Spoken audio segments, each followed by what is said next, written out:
بسم اللہ الرحمن الرحیم والصلاة والسلام علی رسول الکریم۔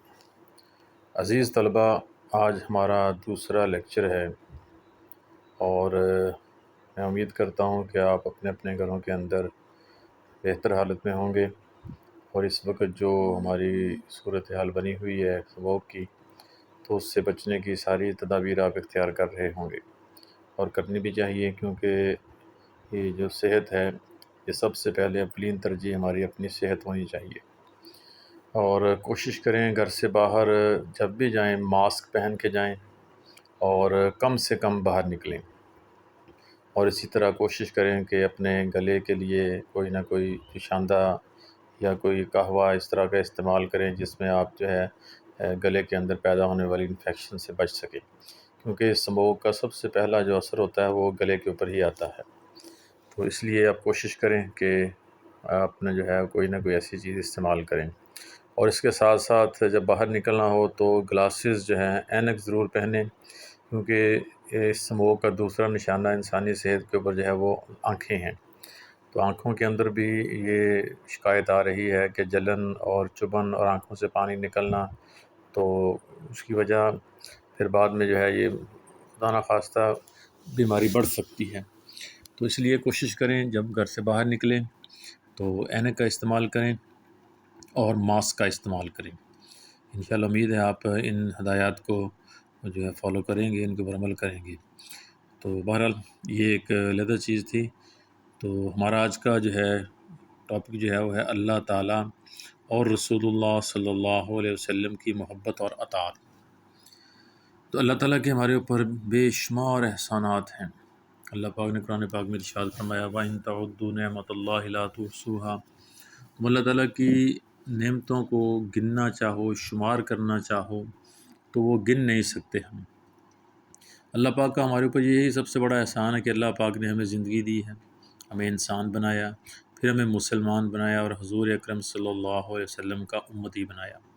تو یہ اللہ پاک کا ہمارے اوپر بہت بڑا احسان ہے، اور الحمدللہ اللہ پاک نے ہمیں جو ہے ہمارے وجود کو صحیح پیدا کیا۔ دنیا میں کتنے لوگ بیچارے ایسے ہیں کہ جو پیدائشی طور پر کسی نہ کسی جسمانی عارضہ کو اس کے اندر مبتلا ہوتے ہیں، جسمانی کمزوریوں کے اندر مبتلا ہوتے ہیں، اور آنکھوں کے اعتبار سے، کانوں کے اعتبار سے، زبان کے اعتبار سے، جسم کے باقی اعضاء کے اعتبار سے ان میں کمی آ جاتی ہے۔ لیکن اللہ کا بڑا احسان ہے کہ اللہ پاک نے ہمیں جو ہے صحیح وجود عطا فرمایا۔ اور یہ سانس جو لے رہے ہیں یہ اللہ پاک کا بہت بڑا احسان ہے، آنکھوں سے دیکھ رہے ہیں یہ اللہ پاک کا بہت بڑا احسان ہے، کانوں سے سن رہے ہیں، زبان سے بول رہے ہیں، اور چل پھر رہے ہیں، ہاتھوں سے یہ چیزیں پکڑ لیتے ہیں، اور تو یہ اللہ پاک کے بہت بڑے ہمارے اوپر احسانات ہیں۔ تو اس لیے آج کے ٹاپک کے اندر ہم یہی پڑھیں گے، اللہ تعالیٰ کے احسانات۔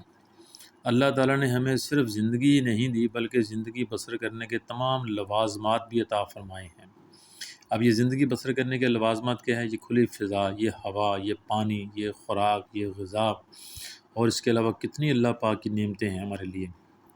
تو اس کی عنایات کا شمار اور اس کے کرم کا حساب ممکن نہیں، جیسا کہ قرآن کریم میں ارشاد باری تعالیٰ ہے وَإِن تَعُدُّوا نِعْمَتَ اللَّهِ لَا تُحْصُوهَا۔ سورہ ابراہیم کی آیت نمبر 34 ہے۔ ترجمہ اس کا ہے کہ اور اگر تم اللہ کی نعمتوں کو شمار کرنا چاہو تو انہیں شمار نہیں کر سکو گے۔ کیسے ممکن ہے کہ نعمتوں کی یہ کثرت و فراوانی انسان کے دل میں اپنے رحیم و کریم آقا کے لیے وہ جذبہ محبت اور احسان مندی نہ پیدا کرے جس کے بارے میں قرآن حکیم کہتا ہے وَالَّذِينَ آمَنُوا أَشَدُّ حُبًّا لِلَّهِ۔ سورہ بقرہ کی آیت نمبر 165 ہے۔ ترجمہ اس کا یوں ہے اور جو ایمان لائے ہیں وہ سب سے زیادہ اللہ سے محبت کرنے والے ہیں۔ تو گویا ایمان جو ہے اس کی پہلی علامت یہ ہے کہ انسان تمام مخلوقات کے اندر ان سب سے اوپر، ان سب سے پہلے، ان سب سے اول اللہ رب العزت کے ساتھ محبت کرے، اور ہماری محبتوں کا مرکز اور محور صرف ایک ذات ہونی چاہیے، اور وہ ہے اللہ کی ذات۔ تو جو ایمان والے ہیں وہ اللہ تعالیٰ سے شدید محبت کرتے ہیں،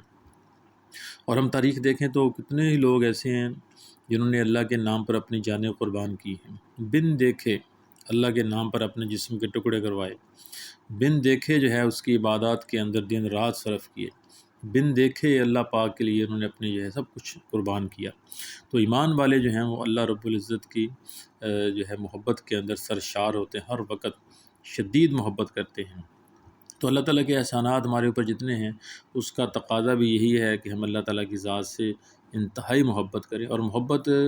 کا دوسرا تقاضا یہ ہے کہ اللہ تعالیٰ کے احکامات کو پورا کیا جائے، ان احکامات کے تحت اپنی زندگی گزاری جائے۔ اللہ رب العزت نے جیسے ہمیں جو ہے اپنے وجود کو استعمال کرنے کے بارے میں کہا ہے، ان احکامات کو اسی طریقے سے جو ہے اور محبت کے ساتھ، یہ کوئی بوجھ سمجھ کے نہ کیا جائے بلکہ اللہ کی محبت میں جو ہے عبادات کی جائیں۔ اللہ کی محبت میں کریں گے تو اس عبادت کے اندر اللہ تعالیٰ کی طرف سے انسان کو جو ہے وہ ایمان کی لذت محسوس ہوتی ہے، اور اگر بوجھ کریں گے تو پھر آدمی جو ہے اس کے اندر سستی کرتا ہے، اور اس کے اندر جو لذت جو اللہ پاک ایمان کی حالت کے اعتبار سے دیتے ہیں وہ نہیں ملتی۔ تو اس اعتبار سے ایمان والے جو ہیں وہ اللہ تعالیٰ کی ذات سے شدید محبت کرتے ہیں، اور اس کی وجہ بھی یہی ہے کہ اللہ پاک ہمارے اوپر بے شمار لا تعداد احسانات ہیں۔ اور اسی طرح جو ہے اللہ تعالیٰ کے بعد حضور اکرم صلی اللہ علیہ وسلم کی ذات مبارک ہے، تو رسول اللہ صلی اللہ علیہ وسلم کے جو احسانات ہیں ہمارے اوپر وہ بھی بے شمار احسانات ہیں، بے شمار احسانات ہیں۔ اس لیے اللہ تعالیٰ کے بعد ہماری محبت کے مستحق حضرت محمد رسول اللہ صلی اللہ علیہ وسلم، اور آپ صلی اللہ علیہ وسلم ہی کی ذات بابرکت کے طفیل ہمیں اللہ تعالیٰ کی سب سے بڑی نعمت یعنی دولت دین میسر آئی، دولت ایمان اللہ پاک نے ہمیں دی ہے۔ تو آپ صلی اللہ علیہ وسلم کا ارشاد ہے کہ اللہ کی راہ میں جس قدر تکالیف مجھے دی گئیں کسی اور نبی کو نہیں دی گئی، اور وہ سب تکالیف آپ صلی اللہ علیہ وسلم نے اس غرض سے برداشت کی کہ امت آخرت کی تکالیف سے بچ جائے۔ اس لیے ہم جب سیرت کا مطالعہ کرتے ہیں تو دیکھتے ہیں کہ حضور اکرم صلی اللہ علیہ وسلم نے جب سے نبوت کا اعلان کیا اس وقت سے جو ہے مسلسل مشرکین مکہ کی طرف سے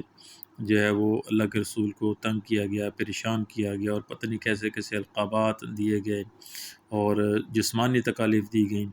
اور ان سب کے اندر جو ہے وہ آپ سب جانتے ہیں مشہور واقعہ طائف کا۔ تو طائف کے اندر اللہ کے رسول کے ساتھ جو ہے جسمانی طور پر جو ہے کتنی تکلیف دی گئی۔ تو یہ ساری کی ساری تکالیف اللہ کے رسول نے کیوں برداشت کی؟ اس لیے کہ امت جو ہے وہ آخرت کی تکالیف سے بچ جائے۔ اللہ کے رسول نے ہمارے لیے جتنی زیادہ جو ہے مشقت برداشت کی ہے، اب اس کا تقاضا بھی یہی ہے کہ ہم پھر اس کے بدلے میں حضور اکرم صلی اللہ علیہ وسلم کے ساتھ اپنی محبت جو ہے اس کے اندر جو ہے وہ اضافہ کریں، اس کے اندر ہماری ترقی ہو، دن بدن ترقی ہو۔ اور وہ کیسی ہوگی؟ جب ہم حضور اکرم صلی اللہ علیہ وسلم کی جتنی بھی سنتیں ہیں ان کو اختیار کریں، اور اللہ کے احکامات کو نبی کریم صلی اللہ علیہ وسلم کے طریقوں کے مطابق پورا کریں۔ تو حضور اکرم صلی اللہ علیہ وسلم کی محبت کے بارے میں ارشاد نبوی ہے، لا یؤمن احدکم حتی اکون احب الیہ من والدہ وولدہ والناس اجمعین۔ اور ترجمہ اس کا یہ ہے کہ تم میں سے کوئی شخص اس وقت تک مومن نہیں ہو سکتا جب تک کہ اسے اپنے والدین، اپنی اولاد اور دنیا کے تمام لوگوں سے زیادہ محبوب نہ ہو جاؤں۔ اب یہ چیز بتاتی ہے کہ ہمیں اپنی محبت کا محور اور مرکز اللہ کی ذات کے بعد حضور اکرم صلی اللہ علیہ وسلم کو بنانا چاہیے، اور اس کے لیے پھر ہماری محبت جو ہے وہ ہمارے والدین سے، ہماری اولاد سے اور دنیا کی تمام چیزوں سے زیادہ اللہ کے رسول کے ساتھ ہونی چاہیے۔ اگر ہماری محبت کے اندر یہ چیز شامل ہے کہ ہم اللہ کے رسول کو جو ہے پہلے رکھتے ہیں، اور اپنی جو ہے جو دوسری ہمارے دنیا کے اعتبار سے ہمارے تعلقات اور رشتے ہیں ان کی محبت کو ہم دوسرے نمبر پہ رکھتے ہیں، تو گویا پھر ہم ایمان والے ہیں۔ ورنہ اللہ کے رسول کے اس ارشاد کے مطابق ایمان والا ہو ہی نہیں سکتا جب تک کہ وہ اللہ کے رسول سے زیادہ اگر اپنے والدین سے محبت کرتا ہے یا اپنی اولاد سے کرتا ہے یا باقی لوگوں سے کرتا ہے۔ تو اس لیے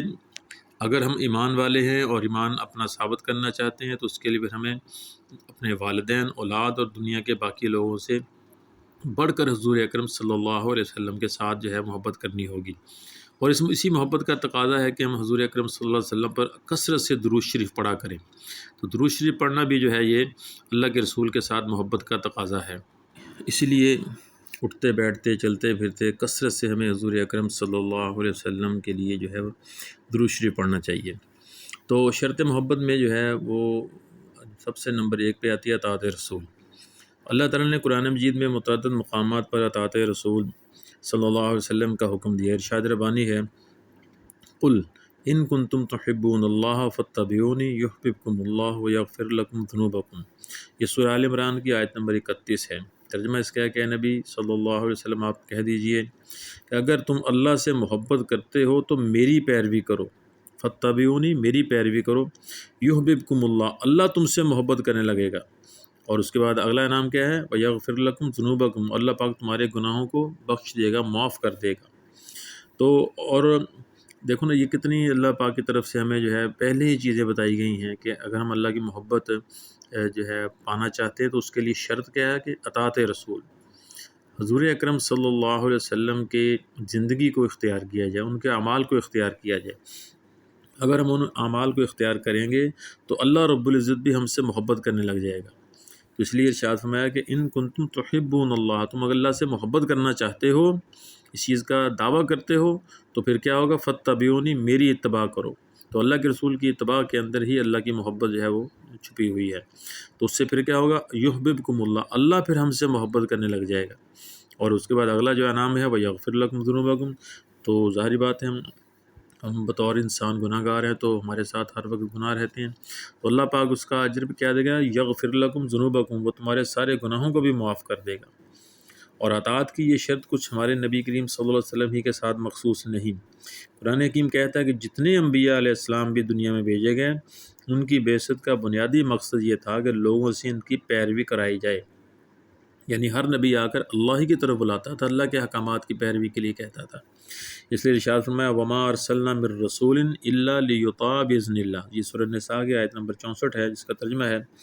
اور ہم نے ہر رسول کو صرف اس لیے بھیجا کہ اللہ کے حکم سے اس کی اطاعت کی جائے۔ اب یہ دیکھیں، یہ کتنی زبردست بات ہے کہ ہر نبی نے آ کر لا الہ الا اللہ کا ہی جو ہے درس دیا ہے کہ اللہ کے علاوہ کوئی معبود نہیں ہے۔ یہ کلمہ آدم علیہ السلام سے چلا ہے، لا الہ الا اللہ آدم صفی اللہ، لا الہ الا اللہ نوح نجی اللہ،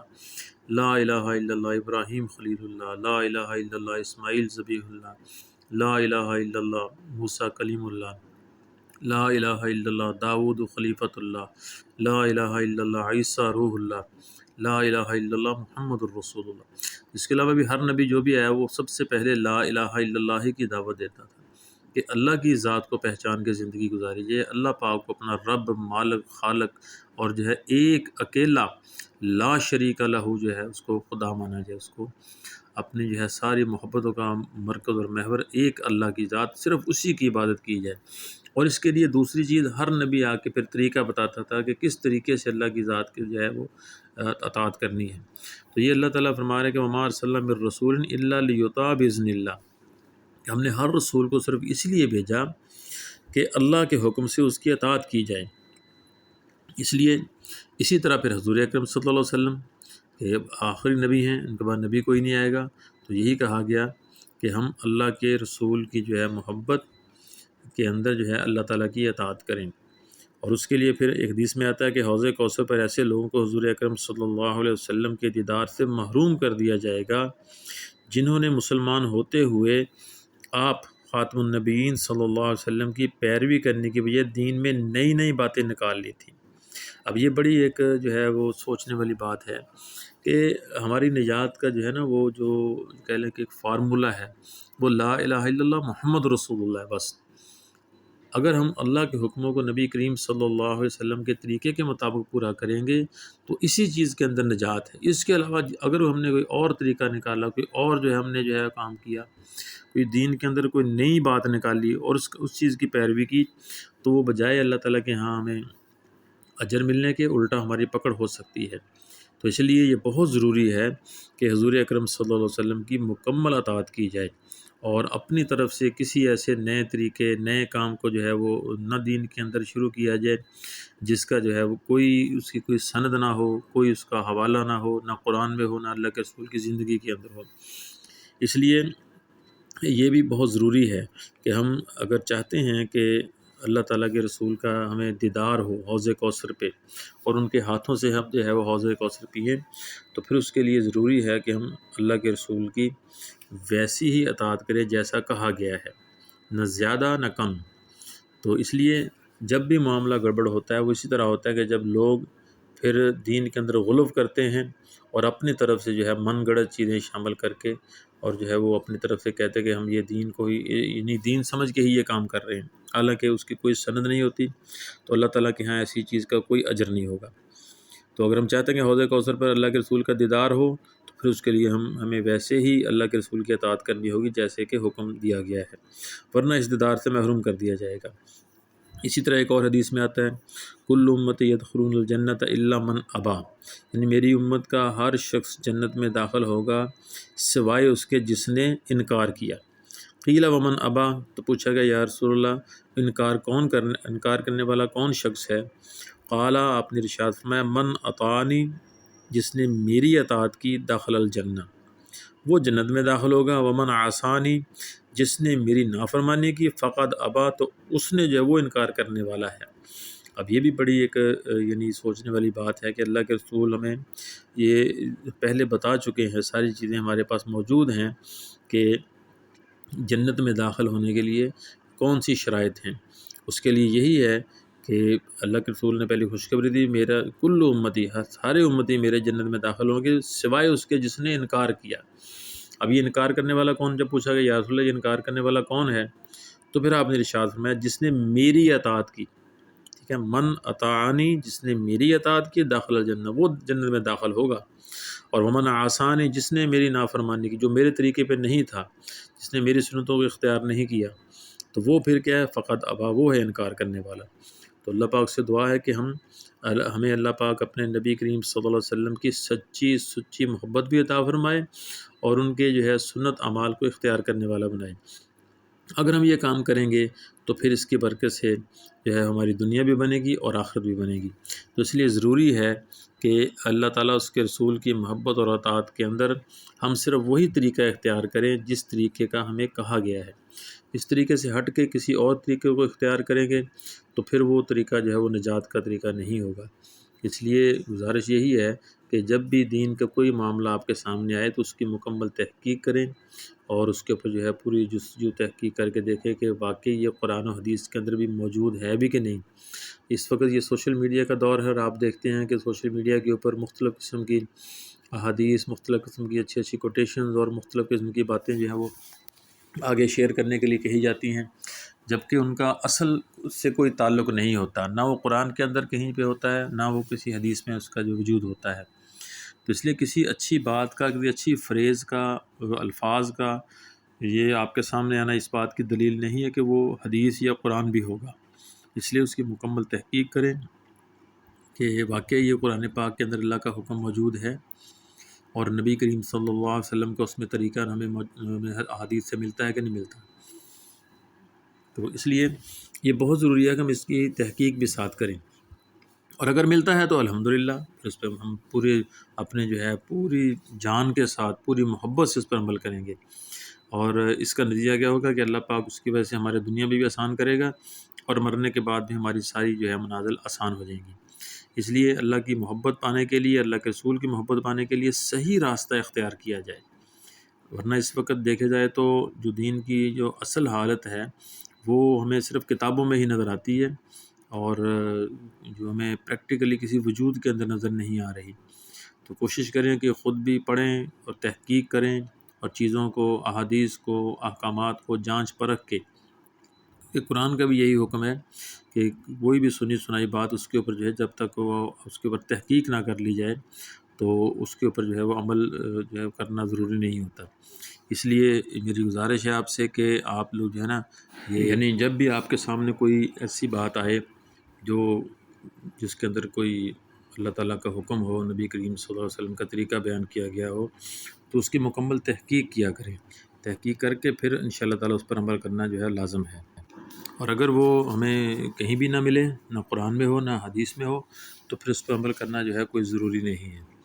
تو محبت اللہ کی پانے کے لیے وہی راستہ اختیار کرنا پڑے گا جو بتایا گیا ہے، اللہ کے رسول کی محبت پانے کے لیے وہی راستہ اختیار کرنا پڑے گا جو بتایا گیا ہے۔ اس کے علاوہ باقی جو کچھ ہے وہ ہمارے لیے قابل تقلید نہیں ہے۔ تو امید ہے کہ آج کا یہ لیکچر انشاءاللہ تعالی ہماری جو ہے زندگی کو صحیح رخ پہ ڈالنے کے لیے وہ کافی ہوگا۔ تو باقی انشاءاللہ پھر اگلے لیکچر میں ہم بات کریں گے۔ السلام علیکم ورحمۃ اللہ۔